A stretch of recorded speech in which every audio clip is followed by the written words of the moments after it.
Why is Israel clearing out all of these homes? And why has there been a rapid increase recently? Well, it probably has something to do with Israel's recent announcement. The Israeli defense minister told reporters that around 600,000 Palestinians living in the coastal Al-Mawasi area would be transferred to Rafah, the location for what he called a new humanitarian city for Palestinians. And he added that they plan for the entire civilian population of Gaza, which is more than 2 million people, to be eventually relocated there. And here's the catch: when people enter, they won't be allowed to leave. So what they're doing is basically concentrating the entire population of Gaza into a small camp from which they will be imprisoned and not allowed to leave. A concentration camp, if you like. And if this sounds terrible enough, then I have to warn you, because it gets a lot worse. Because this is only the first step in Israel's true agenda here.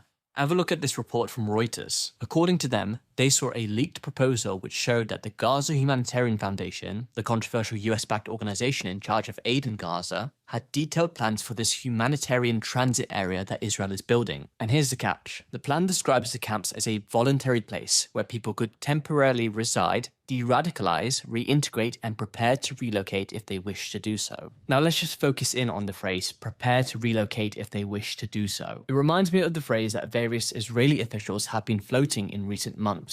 Voluntary migration, which is the idea that they will encourage Palestinians to leave Gaza for unspecified third countries as a way to depopulate the land. And it seems extremely unlikely that Palestinians will be given any fair choice about whether to leave or not, because according to Michael Sfard, one of Israel's leading human rights lawyers, people in Gaza are under so many coercive measures that no departure from the Strip can be seen in legal terms as consensual. So the word voluntary can be likened more to forced. And so many observers, experts, scholars, and politicians have called it out for what it really is: ethnic cleansing. And it seems that these concentration camps in Rafah, on the border with Egypt, will be central to carrying out this ethnic cleansing campaign.